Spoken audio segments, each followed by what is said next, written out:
Yes, sir. Michelle Jenkins. Good afternoon. This is Michelle with EPC. Mike Williams. Here. Brian McCarthy. Here. Jonathan Scott. Michael English. Anna Quinones. Hello, here virtually. Laura Lenhart. Gina Dew. Hi, Gina's virtual. Thank you. Bob Campbell. Here. Jesus Peraza Garcia. Here. Rob Wasson. Frank Koffenauer. Jay Collins. Present. Jennifer Malone. It's Melissa Leinhart. Yep, Thank you, I'm Melissa. here, President. Marcela Jimenez Ramirez. Lama Alpha C. Oh, sorry, Gail. Marcella actually took a new position. She is with the Metropolitan Ministry. So Joelle Okay. is here for. Gotcha. Thank you. All right. I believe we have an in-person quorum. Okay, thank you. Next on the agenda is public comment. Is there anyone in the room that wants to speak to public comment? I'll rush up. Okay, seeing none. Anyone online that wanted to speak to public comment? Nothing online? Perfect. Next item. Next item is approval of the minutes.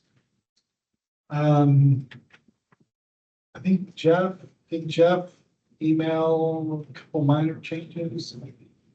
He emailed a change regarding one of the presentations, and that's been fixed. Perfect. Any other changes to the minutes or any other discussion of the minutes?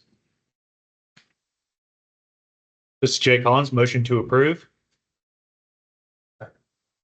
Okay, Jay made the motion, Bob Kimball made the second. Any other discussion?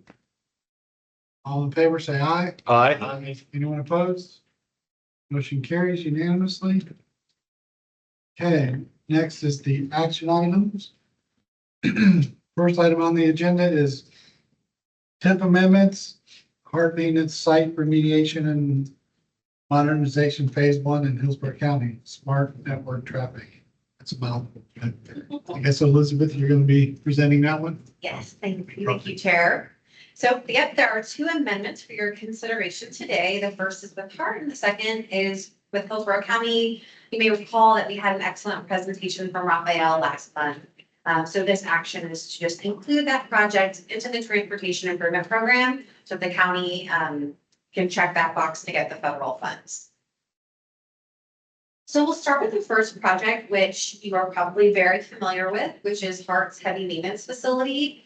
This has been a long-standing priority for HART. The original maintenance facility was built over 45 years ago, not to service buses, but to service trucks. So it's been rehabbed and modified over the years to meet the purpose of servicing a transit fleet, but it has reached the end of its useful life, and HART over the years is continuing to work towards redevelopment and building new facilities so that they can continue to provide the critical service of transit to our community. Just as a recap, a few of the challenges that the existing site encounters is outdated equipment. There are some elements out of code. There's not enough space to serve their fleet, and it also floods during rain events, which presents significant difficulties. So what's actually changing in the TIP today? Well, HART won a federal discretionary grant to fund phase 1. So the elements that are part of phase 1 are stormwater remediation, trying to mitigate some of that flooding that happens, adding a transit vehicle service lane, and then some fencing to secure the facility. Here is a schematic that HART put together outlining the entire project. So because it is such an expensive project, over $100 million at the end of the day, it's broken up into 2 phases. So the first phase very happy to report today that that is fully funded with the elements that I talked about earlier. But when Hart finishes those up, then it will be pivoting to phase two, which will be actually demoing some of the buildings and then actually building the new heavy maintenance facility and then finalizing with some resurfacing and municipal water improvements. So this is a mega project that will take many years to complete. But I believe all of phase one is now funded with this $23 million federal grant that Hart just won. So that is what is changing under your purview.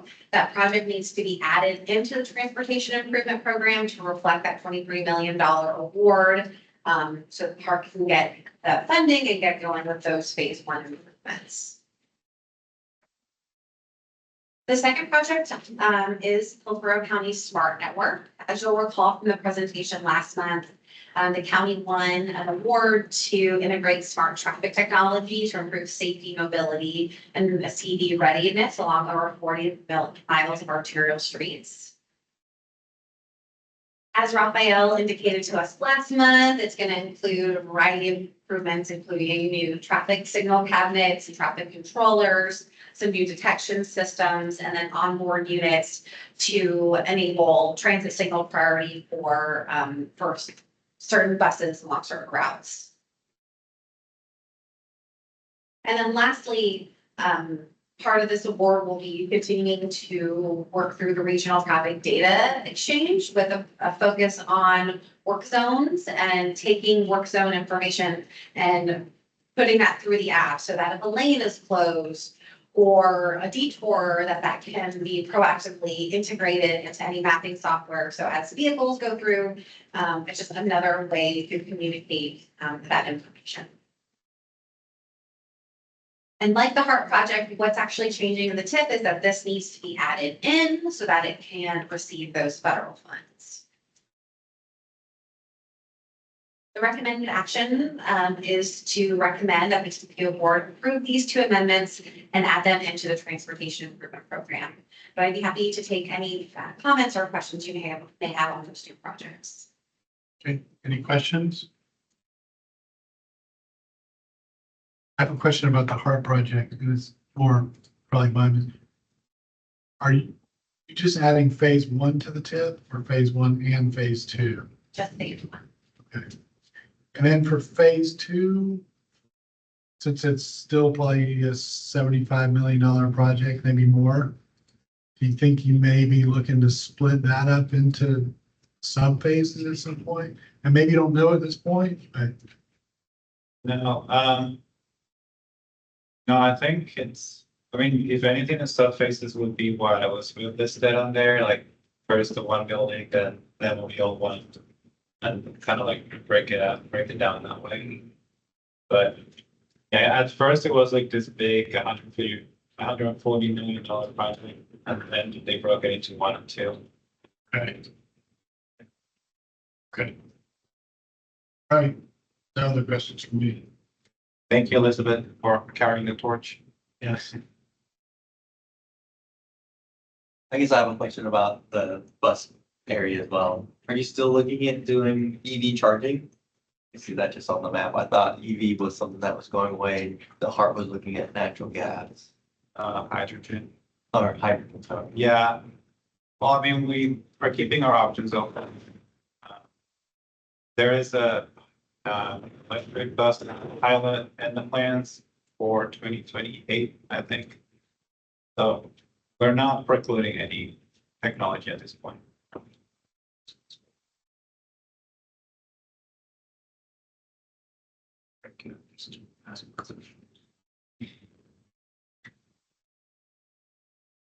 How about with the area for parking, new area for parking, that already is parking for buses, right? For circulation for buses to get into the maintenance facility, So right? see the red silhouette Uh-huh. on the west part of that blue square? That's the current facility, current maintenance facility. So the east part of that blue square is the current parking. And do you know anything about the stormwater issues that you guys will actually work through? Is that like, because you're a pretty tight site. I can't imagine you trying to pond anything, so everything's gonna vault. Not sure. I need to ask the civil engineer to Yeah. answer that question. I went back and was watching some of Dan, the project manager's presentations on this, and I think he did mention adding a pond. It probably isn't a very large one, but I think that is part of the stormwater techniques to help manage that before it gets in the city. Okay. But it's definitely not the only one, most likely, but we'll get it in the future.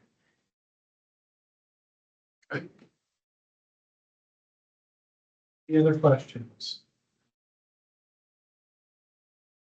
Okay, can we have a motion? I mean, I have a bias. Am I allowed to move for this? Yes, you can. So, Okay, Jay Collins, second. so motion is by Jesus and Jay made the second. Any other discussion? All right, all in favor, say aye. Aye. Anyone opposed? None. All right, motion carries unanimously. Next is public participation plan measures effectiveness report for 2022 through 2024. And Harmony is going to speak to that one. Good Good afternoon. afternoon. I'm Harmony Media, I'm the Community Relations Coordinator for the TPO. I'll be covering the public participation plans, measures of effectiveness report.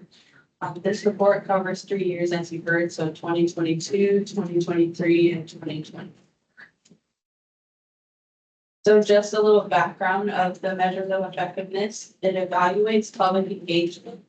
So it coincides with our public participation plan, which is our set of standards and procedures for how we do public engagement. So it measures how effective we were at implementing those standards. It also recommends improvement. So how can we continue to be effective at engaging the public and providing them with opportunities to give us feedback. And it also just overall demonstrates an interest in public input and shows the public that we are stewarding the feedback that we receive from them. There are 4 performance measures, so visibility and productivity, participation opportunities, public interest and feedback, and response to public input. So we did a scorecard. This is our first attempt at doing a scorecard for the measures of effectiveness report. So for each of the 4 measures, we at least met our expectations in accordance to the PPP, but specifically for public interest and feedback, we reached 5 stars, which is exceeds expectations. I will note that I am working on creating more of a point system for this scorecard so that moving forward, we can kind of do a compare and contrast from previous years so that we can kind of do more of a traceable improvement or decrease and how well we were aligned with our PPP. So we'll start with visibility and productivity. This just explains how many times we were able to get in front of members of the public so that they were exposed to what the TPO is. So for Facebook content, our content was seen over 68,000 times. We had 760 media mentions, which includes interviews, articles such as like ABC Action News or the Tampa Bay Times. We posted 165 transportation improvement program signs and mailed 30,000 flyers. So with visibility and productivity, it was also important to us that we had multiple mediums that were used to get in front of the public. So that's why you see a mix of digital and print. And I will also note that the tip signs and the flyers were English and Spanish. For participation opportunities, we had 93 outreach events in total. 45 of those were LRTP events. Of those events, the highest attended were Leadership Tampa, our school board workshop presentation, and our LRTP presentation at Sun City Center. Now we'll move to public interest and feedback. These 4 topics were the topics that the public showed the most interest in throughout the course of the 3 years. So we have the Access 2050 Long Range Transportation Plan, the Transportation Improvement Program, the Community Air Monitoring Network, and also the Tampa Bay MPO merger.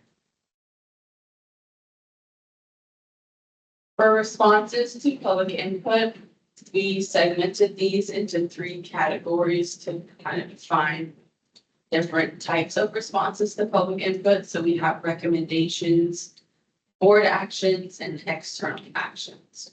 Recommendations are what comes at the end of a study that the TPO has conducted. So an example would be the Tampa School Transportation Survey, in which throughout the survey concerns arose regarding speed and school circulation, and the TPO recommended different strategies such as speed enforcement. For board actions, one notable board action that happened in 2024 was the board's decision to direct TPO staff to make the changes to the 2024 list of priority projects that the CAC advised. For external actions, this is kind of where the TPO serves as a middleman. So the feedback would have been received at a TPO meeting, but it was an external agency that acted on that feedback. So an example would be how a citizen expressed concern that the Gibsonton Drive at Fernhill Drive interchange project that was outlined in LRTP was listed for a later year than initially planned, and Hillsborough County staff responded by ensuring that treatments would be made to that interchange and enter to aid in treating that area until the project reached completion. Now we'll move to notable successes and collaborations. So we have the Access 2050 LRTP, the Community Air Monitoring Network, which had its first summit in 2024, and our FLIP and FLIP Junior programs, which stands for Future Leaders in Planning. Notably, our public engagement for the Access 2050 LRTP also received an award from AB Suncoast. So this is also what led to us getting that 5 stars in this particular category. Now I'll address some of the recommendations that were made in our previous MOE. This is just showing how we took steps to follow through with those recommendations. So some of the standouts include the infographic that I created for the Citizens Advisory Committee. It outlines the core documents of the TPO and how they work in tandem with one another, and they're now available to the public on our website. So it's no longer just for the CAC. Also community groups, which I'll touch on the importance of these community groups as well in a later slide, but the community groups that were conducted through the Vision Zero slide water study were very crucial to getting community feedback that was more concise. And then also just wanting to build a culture of awareness was a recommendation, in which we built the Community Air Monitoring Network was a great project to do that. Now we'll move on to the 2025 report recommendations. So the first recommendation is to use ArcGIS Survey 123 to create surveys that are ADA compliant. For our tip signs, we would like to only require that tip signs be made for tip amendments and not roll forward amendments, simply because roll forward amendments would have already been, like they would have already had public engagement because they're already part of the tip. We would also like to combat survey fatigue by prioritizing the quality of feedback versus the quantity, which is what you heard me talk about, the community groups. That would probably be one strategy we would utilize to combat that survey fatigue, so getting more concise with the people groups that we're reaching out to versus focusing on large quantities of data through surveys. We would also like to expand our online presence, specifically on YouTube. Currently, we only utilize our YouTube to post meeting recordings, such as the TPO board meetings or even the committee meetings. But now that YouTube has the shorts features where you can post like 60 to 90-second videos, we like to post more engaging content on there that's more educational.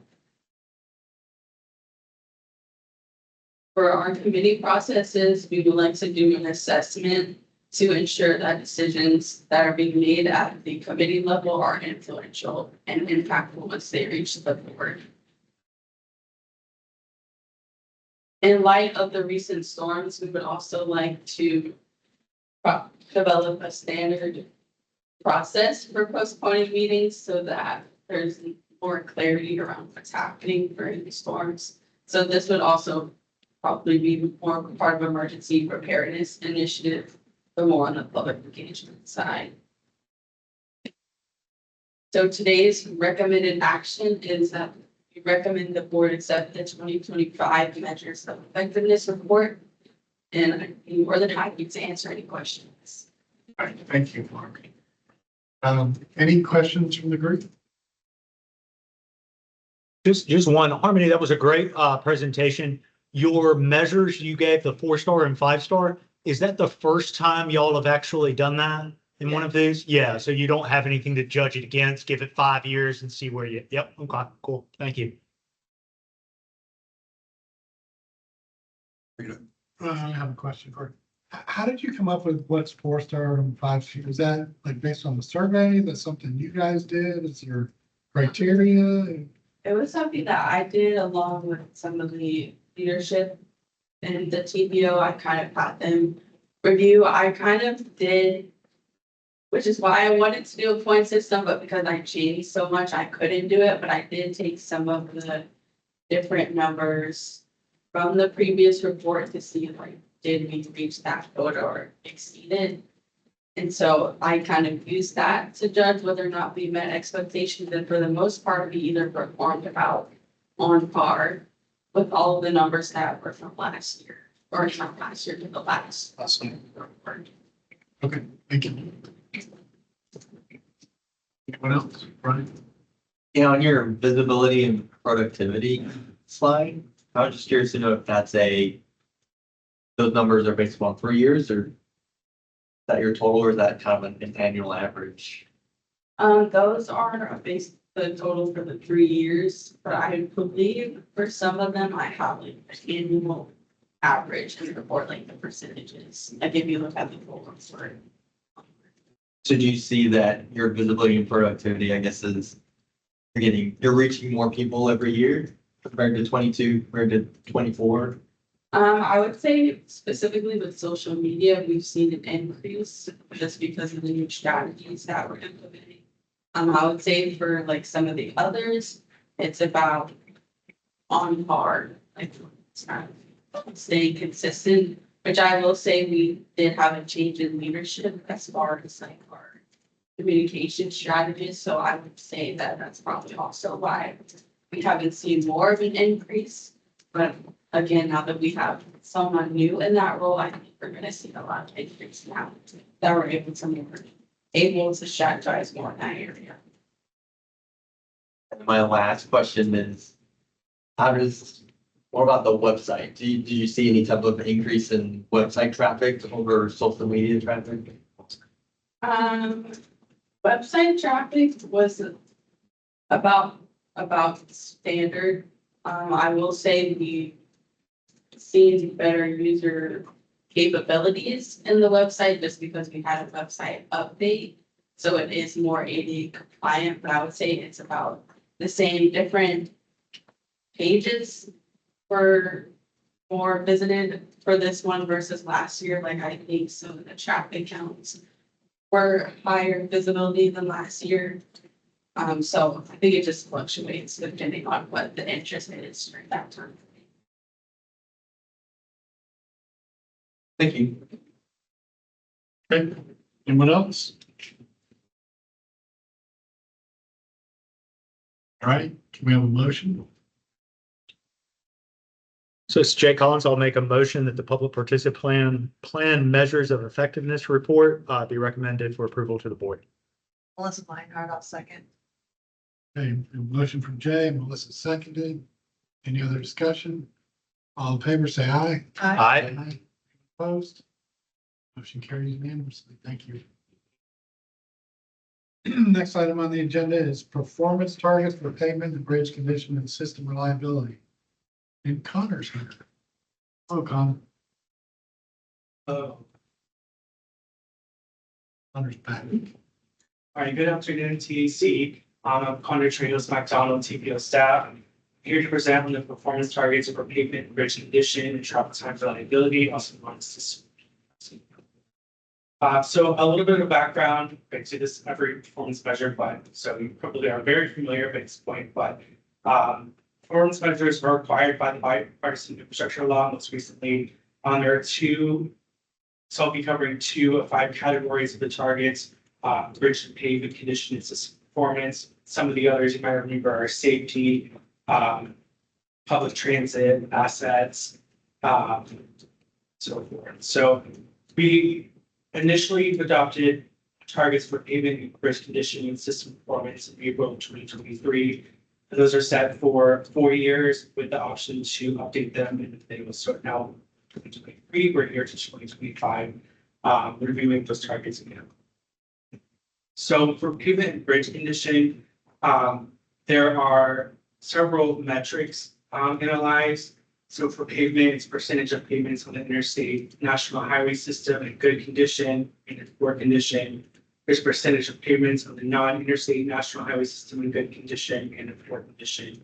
And bridge performance is measured by the percentage of national highway system bridges by deck area in good condition and poor condition. This is kind of how that information is collected. I won't go into too much detail. So interesting, the pavement condition, I'm sure. So asphalt is measured by the type of material used, asphalt, jointed concrete pavement, and continuously reinforced concrete pavement.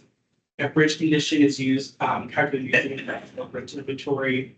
The major components are the deck, superstructure, substructure, over measures. And it's important to note that the bridge condition score does not equal the safety of the structure. If the safety of the structure is then repaired, that would be adopted, of course. So I kind of wanted to give you, before I get into the targets, kind of an idea of who owns these national highway system lane miles.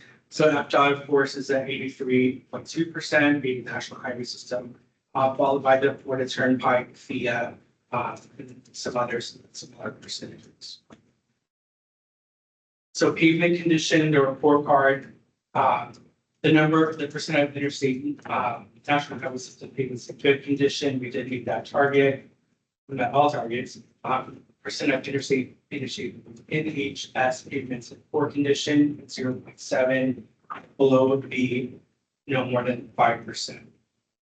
Non-interstate NHS pavements in good condition at 46.4, and percent of non-interstate NHS pavements in poor condition at 1.2. And the update is that FDOT has not changed these targets, and we initially adopted FDOT's targets as well. So the recommendation here in this category was to keep those targets that FDOT has suggested. The portion of NHS bridges by ownership bridges, so FDOT owns about 80%, while FIA owns about 20%. And bridge condition, we did meet the targets here as well, 71.3% in good condition and 0% in poor condition. FDOT initially had a target of no more than 10%, and they have changed it to more than 5%. So that's the change FDOT has made. We're recommending we adopt that change as well. And some tip projects to improve pavement and bridge condition for your interest. There's a resurfacing of Sunquist Parkway, Candy Bridge rehab, resurfacing of I-275 and I-75. There are various other pavement resurfacing and repair projects as well. Travel time reliability or system performance. Dependability and travel times is measured from day to day and across different times of the day. So the question will be, if my commute from 601 East Kennedy Boulevard, this building to USF is 20 minutes, how often is that trip 20 minutes? And that would be the reliability, the percent of how often is this, but not whether it's a good or poor travel time, whether it's reliable. And that's important because if we're working where we have different schedules or childcare, we want to know that travel is reliability. That time is going to be the same. So it's more meaningful metric than other congestion measures. And a limited ability to reduce traffic volumes, but we can engineer traffic flow. So again, high reliability means that your travel time is consistent over a specified period, and low reliability would mean that your travel time varies considerably over a specified period.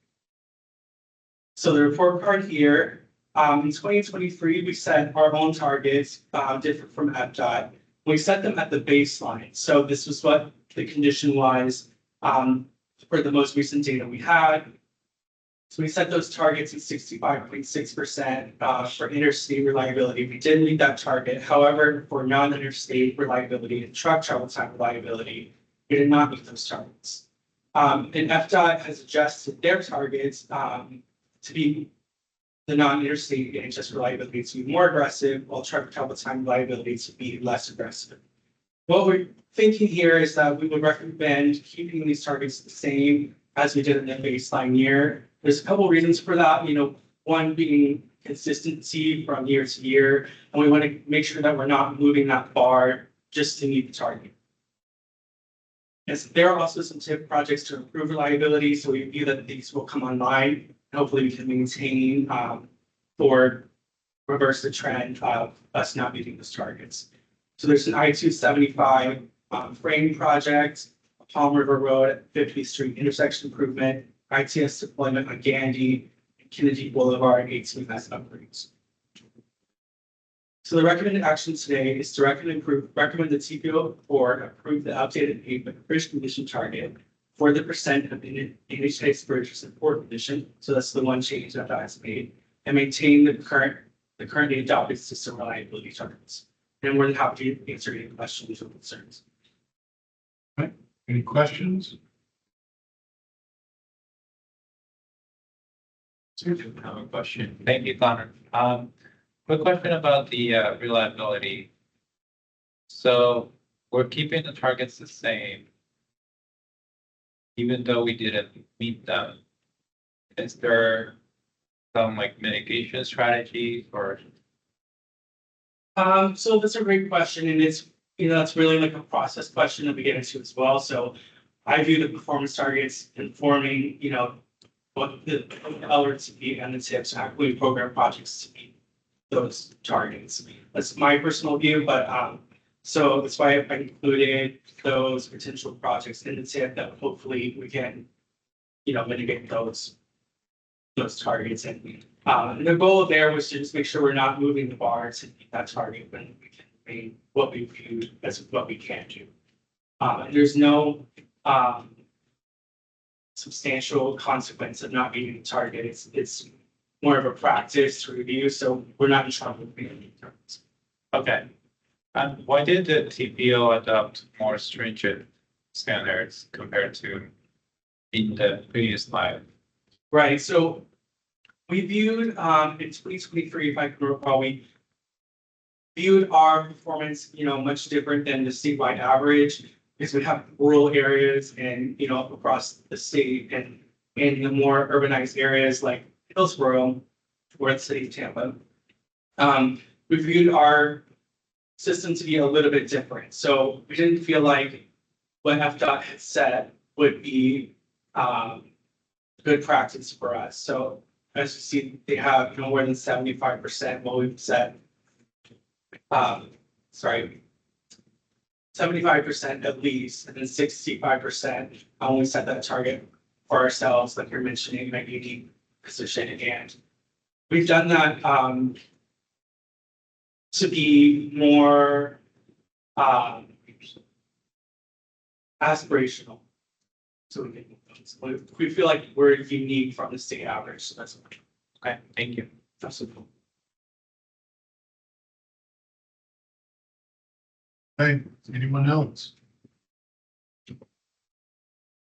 It's just on your truck road reliability. Why isn't it a percentage base, or what do those numbers kind of tell us? That's a great question, and it's measured differently, and I can't really recall the reason, but I can get back to you.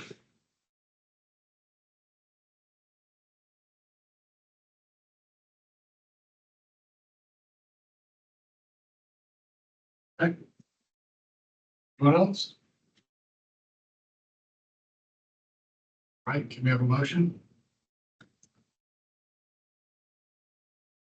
Jesus, motion to recommend the TPO board approve the updated peak and bridge condition target for the percent of NHS bridges in poor condition. And maintain the currently adopted system reliability targets specified amount, but so moved. Lemma second. Jesus made the motion, Lovin seconded. Any other discussion? All right, all in favor, say aye. Aye. Anyone opposed? Motion carries. Thank you, Connor. Next, Jay's going to speak about the urban service area boundary expansion update.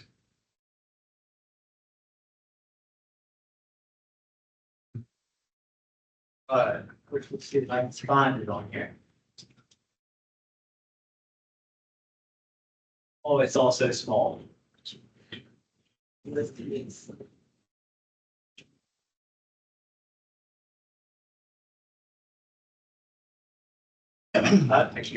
Oh. so small, I'm sorry. No, absolutely, sir. Folder. Oh, I get you. Did you already get it out? I'm sorry.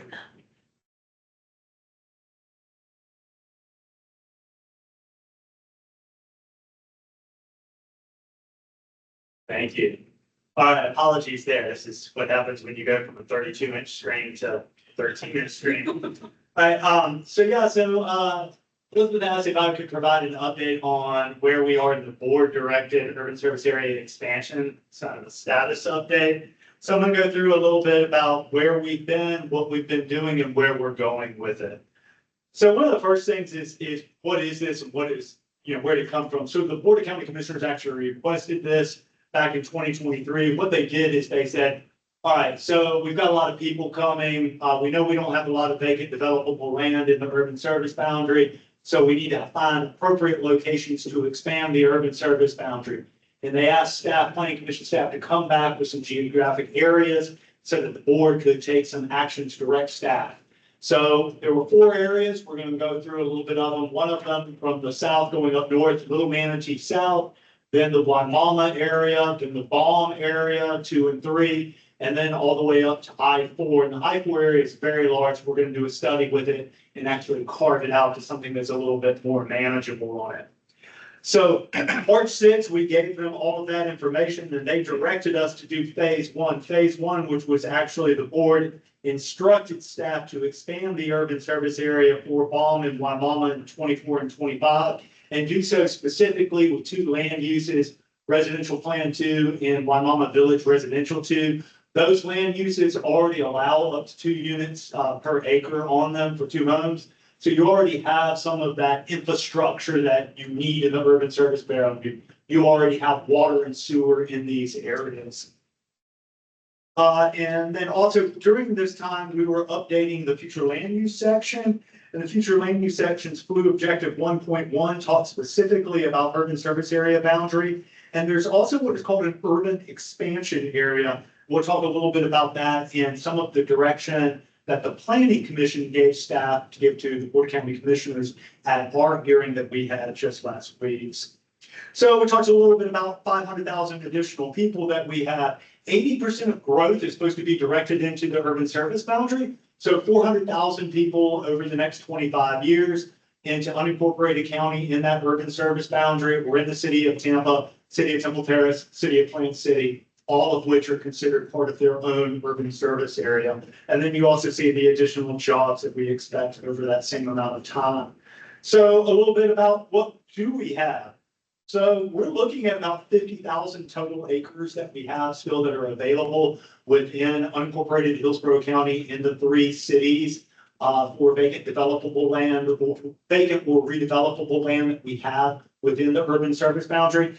Now, this can be thought of as a half-acre site in the city of Tampa, 5,000 square foot lot, all the way up to a couple of acres for annexation property that we have in the city of Plant City. But obviously, as you can see, when you drill down to it, there's not as much property that you have available in some of these areas. The 32,000 that you have in the urban service area, specifically for unincorporated county, and then the just over 17,000 that you have for the three cities. So this shows you a map of where those geographies are, starting all the way to the south with the Little Manatee South. Again, that is a community plan boundary that we'll be looking at. And then as you move up, showing you the Waimama Village Residential 2, the Residential Plan 2, both being land use categories that we're looking at right now. And then the I-4 area, that purple area, it's a huge amount of property, but no, we will not be, we'll be studying that entire area, but the chances of all that coming in are pretty slim in that. So what have we been doing? Part of this, a little bit of public engagement. We've already had 3 meetings that we've had out with the public there at Sumner High School, specifically for Residential Plan 2 and Waimama Village Residential 2 to have this conversation with them about the board instructing staff to actually change the urban service boundary in this area and provide for it a residential 4 land use. So the residential 4 land use effectively doubles the density out there. It also does introduce the ability for some other job opportunities that the land use category, specifically WVR2, does not allow today. Again, we've done some surveys. We have a robust website. We've done some videos. We've done some stuff in English and Spanish. Obviously, in Waimama, there's quite a bit of Spanish translation that we do with some of the folks that are out there. So we'll continue to do that as long as we have some work to do in that community revolving around this project. So again, for me, as a land use planner, I wanted to specifically talk about some of the land use. There's obviously another side to this, and that side being some of the infrastructure that we would have, whether it's for utilities to bring water out there or roadway infrastructure, current and future school capacity. But I want to talk specifically about some of the land use that we have out here. You can see in this kind of bluish purple that you have, that is the Waimama Village Residential 2. Just to the north, you will see the Residential Plan 2. There's also a good bit of property that's out here that is owned currently by unincorporated Hillsborough County. It's ELAP, Environmental Land Protection. I can never remember the full thing of it, but basically it's like a Florida Forever program for natural preservation. So we do have a fair amount of property that the board and that Hillsborough County already owns, and those properties are being flipped over to natural preservation. They currently do have land uses that are either residential plan 2 or WVR2. You can also see the expansion of the urban service boundary as a proposed, taking that into consideration. We specifically want to carve out those natural preservation areas, not bring them into the urban service boundary to allow for some of those ways for natural pathways throughout, corridors, if you will. We also have a couple of other areas that we're looking at. We don't want to create split land uses per se in this area, so we are looking at bringing in some agricultural 1 to 5, 1 unit on every 5 acres. So again, that's kind of just an overview of some of the land use that we're looking at there. But again, it's quite a few thousand acres that we're looking at. So again, if currently we're just over like 15,000, 16,000 acres that this is looking at. When you take out some of that natural preservation, you're still getting quite a bit of potential of over 48,000. Now, again, the actual new potential that you're working with is just under 17,000 additional homes out there, right? You have to subtract that. But you are putting in quite a bit of additional areas that may now be eligible for non-residential uses once it meets commercial locational criteria. And again, that classification, the roadway classification system out there will be looked at now that the urban service boundary has an opportunity to move out there. So some roadways, such as Waimama Road, for instance, County Road 579, Bishop Road, some of these roads may be reclassified in the future to allow for a greater amount of non-residential uses along them. So a little bit about where we are, where we're going. February 24th, we had our public hearing with the Planning Commission. Staff found these amendments to be consistent with the new comprehensive plan, citing specifically policy 1.1.9, which is how you actually expand the urban service boundary. The Planning Commission came at it a little differently. They actually wanted to see an urban expansion area here first. An urban expansion area is what we are looking for a consultant to do with Little Manatee South and for the I-4. The urban expansion area specifically wants to do a land use assessment, right? It wants to do an infrastructure assessment, right? And it also wants to look at whether or not it can be paid for. Is it financially feasible based off of the impact fees and other dollars that we can bring into the county to pay for the infrastructure with the land use assessment that you might have? Some of you who may be familiar with the Plant City Northeast Master Plan, kind of think of it in that same respect.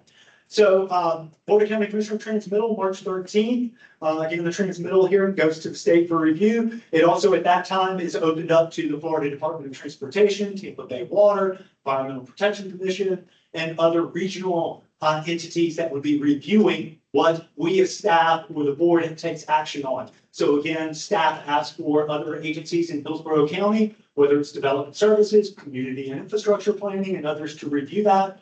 Once we actually transmit something, that's when state agencies and other regional agencies review it. The Board of County Commissioners adoption hearing, if they should transmit, is scheduled for May 8th. And phase 2, we've talked a little bit about that. The proposals are in. We're now reviewing the proposal. We are under a covenant of silence right now, so I don't want to get into them too much. But we do expect to be out in the community spring and fall of 25-26. And we will be available for any questions, comments, or concerns that anybody has on that. And we'll be back as well in front of this board and some other boards, such as livable roadways here in the future. And with that, I believe it concludes the presentation. Okay, any questions? I do have one. Thank you, Jay. A great presentation. When you said you received proposals and you're under a cone of silence, do you get proposals from like private sector? Like what's happening? Yeah, so we had a request for proposals that was advertised through the Planning Commission's website and all of our various channels that we would normally advertise for an RFP. And I think it was open for 4 weeks and we received X amount of proposals. And we are now reviewing those proposals with a selection committee that involves not only Planning Commission staff, TPO staff, community infrastructure planning, and then from there, they will make a determination of somebody to select for that, and that will then go through the executive director to authorize us to go ahead and do contract negotiation. And then since this is over either 50,000 or 75,000, it goes in front of the Planning Commission for final authorization for the executive director to enter into contract negotiations. Oh, but what you're looking is for a planning consultant to help with the project? Yes, the planning consultant will be the one who will be in charge of those 3 deliverables, being a land use assessment. They will do the infrastructure assessment and the financial feasibility assessment for I-4 North area and for Little Manatee South. The other 2 areas, Waimama and Baum, those are areas that staff is currently working on by themselves. Oh, okay, that makes sense.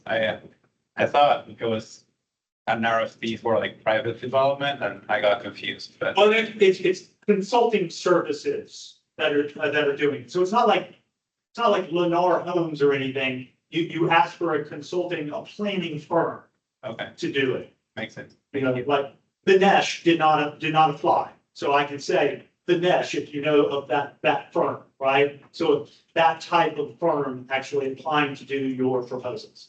I would assume the same thing happens within public transit, where the Nesh being one of them actually does work for whether it's streetcar, BRT, and other things.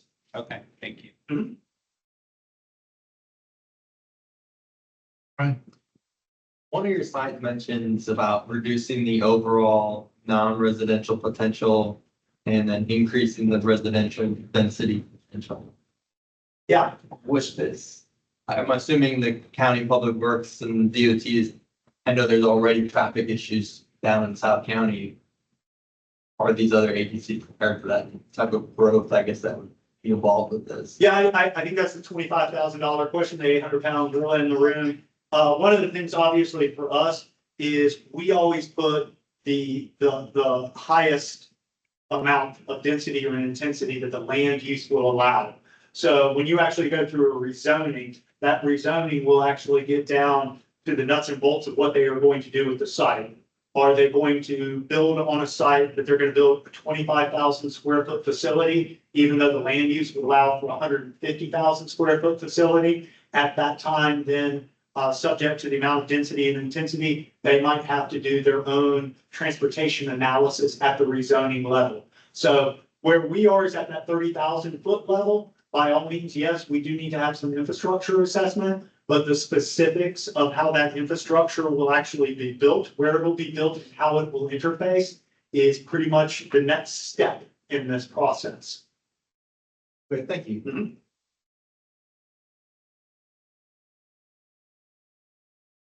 Anyone else? Jay, I know down in the Waimama area in particular, that you're studying, it looks like, what, May 8th, I think was the day you're looking, maybe approval. Not a lot of comp plan amendments down there, pulling very large properties into the urban service area, so I don't know how that impacts your study, and maybe it doesn't, because they're not really part of the study anymore, because they're already in the urban service area. Yeah, so that's a really good question. So when the board instructed staff to do this over a year ago, the board did not, we'll use the word moratorium. They did not say there's a moratorium on plan amendments within the study boundary. So what that then allowed folks to do is, as private landowners, they might be able to move a little bit quicker than public for that same area. So in Waimama, for instance, Mike's right, we've had over 2,000 acres that have come in and are now adopted into the urban service boundary, about 600 acres in Baum that have been transmitted but have yet been adopted. The acreage, the numbers and everything you saw here are exclusive of that. So we carved all of that out. Usually when we show maps, we want to show everything together so that it doesn't create donut holes. But when we talk about the numbers, we do want the numbers to be specific to what we're doing. And then, as you just brought up, have a conversation with whoever it is in the room to be able to show the apples to apples and sometimes the apples to oranges. So did the map that you showed earlier, was that inclusive of the privately Yes. issued amendments? Yes. Okay. But the numbers were just public. Correct. Okay, any other questions? All right, there's no vote on this one, it was just the information item. Thank you, Jay. Thank you. Next, under old business and new, Elizabeth's going to give us an update on the survey results, or give us the survey results. And I'm sure everyone took. Yes, Elizabeth Watkins, VP of staff. So you'll recall a few weeks ago, sent you a survey to give some feedback on the goings on of the committee. And we got pretty good, like 75% of the committee responded. So thank you so much for your time. And we asked about the 5 key areas, just kind of like up, satisfied, neutral, dissatisfied. And I was generally happy to hear, generally things are going okay. You guys are fairly satisfied. There was a neutral response on the quality of the meeting materials and the presentation topics. So we'll chat about that a little bit. But the largest area of maybe less satisfaction is that annual joint TAC-CAC meeting that we have every December. So we'll talk about those key areas. So about 50% of the respondents suggested that field trips or interactive workshops could be beneficial to the goings on of the TAC. I know I'm a little bit biased, but being your liaison, I really see this group as a brain trust. We've got so many great departments from the county, all the municipalities are represented here, and really using this as a mechanism to advance your programs and projects. So whether that's a workshop where we really dive into something specific, or if we get out in the field occasionally, maybe we could use a meeting to go out and visit the streetcar maintenance facility, or see the great work that the city of Tampa has going on their green spine, or see the fabulous traffic operations center in the county. Just more opportunities for us to get out, share ideas, and do those sorts of things. A few respondents mentioned that they love this idea, but they're too busy, and that would be totally okay if it didn't work for your schedule. It would be optional for either a workshop or a potential field trip. But again, just something once a year that that's a little bit different than our traditional meeting. So I'll go through with this, and then I'd love to hear your thoughts on any aspect of this presentation. And the other area I'd love your direction and feedback on is that joint TAC-CAC meeting. So my understanding of the history of that is it's been going on for maybe the past 10 years or so as an opportunity for interested citizens to get together with staff and learn more about projects and processes and really build that rapport. So we can continue as we're doing today, maybe have a larger social element if that objective is still important for us to get with, interested community members. Another option is we can keep doing what we're doing and have a joint meeting every December or have just a TAC meeting. Or the third option could be that field trip. If we didn't have any action items, or so we can even extend an invite to the TAC.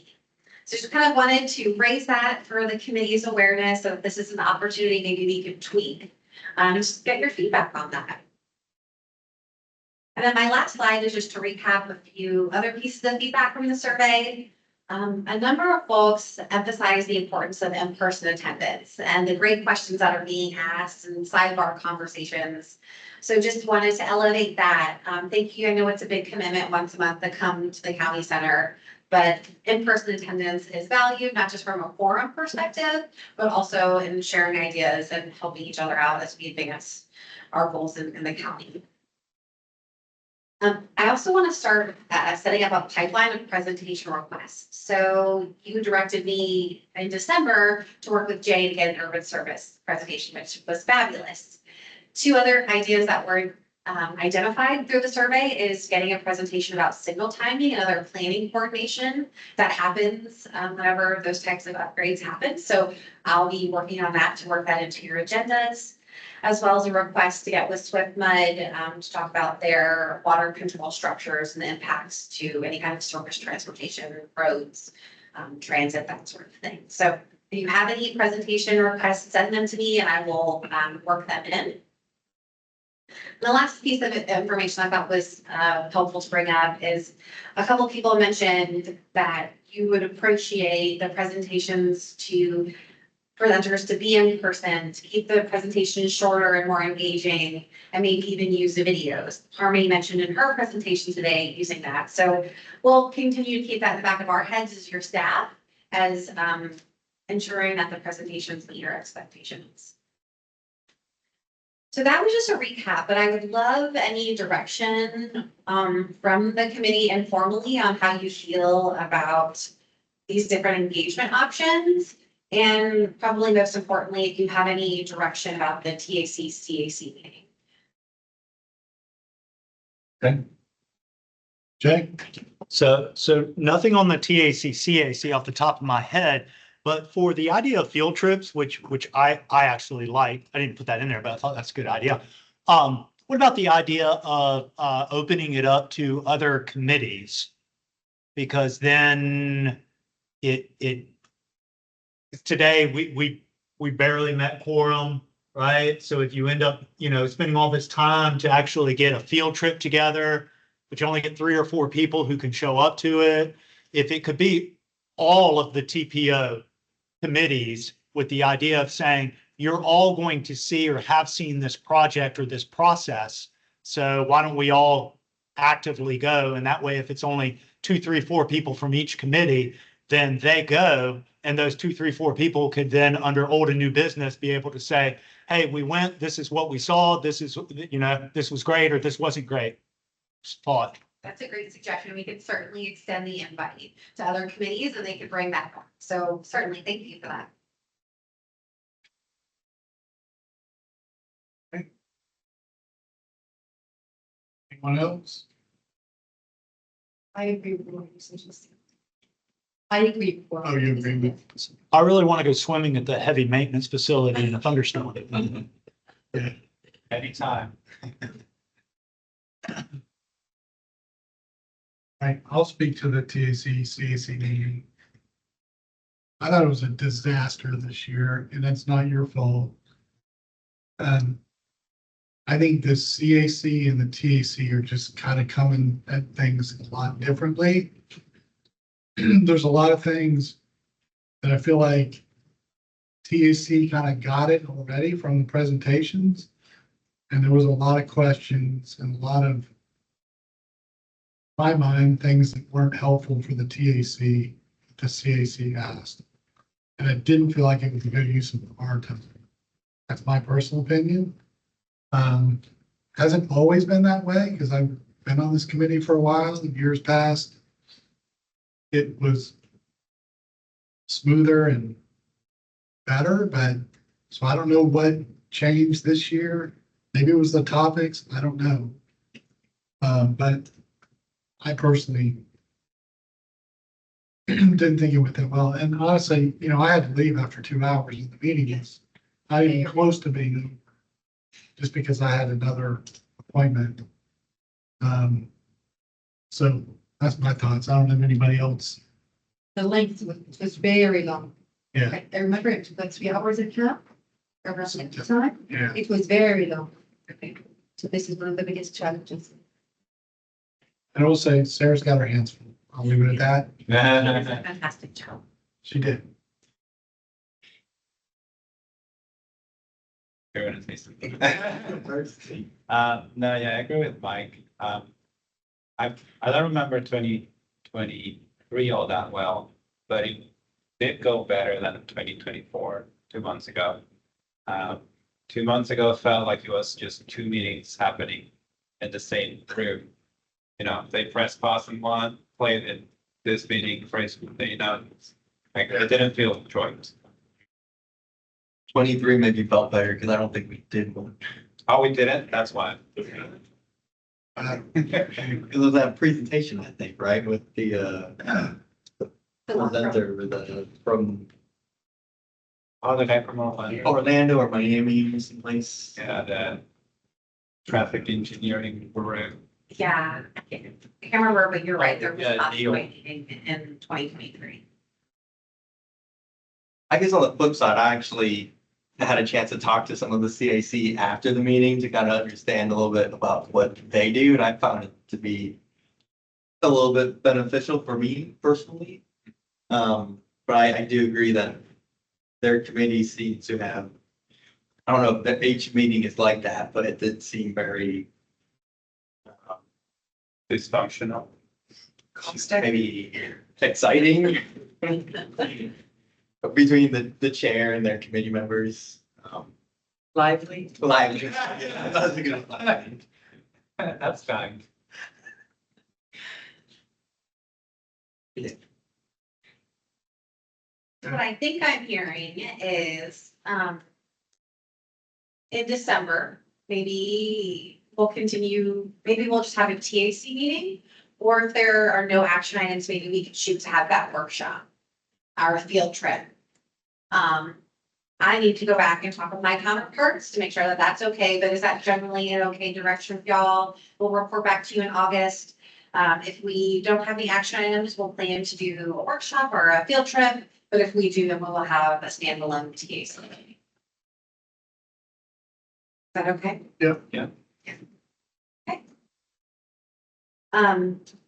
Were there any thoughts about interesting presentations you wanted me to work on or things you would like to visit? It's your only chance, just wanted to pick your brain and find it.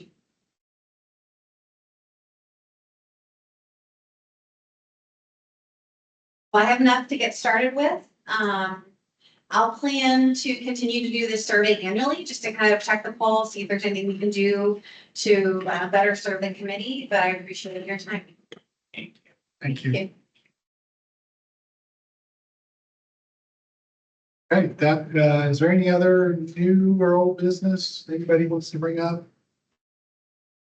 Nope, seeing none, I'd say we're adjourned. Thank you. Thank you for. That is my lap. Ooh, that's not good. But thank you for.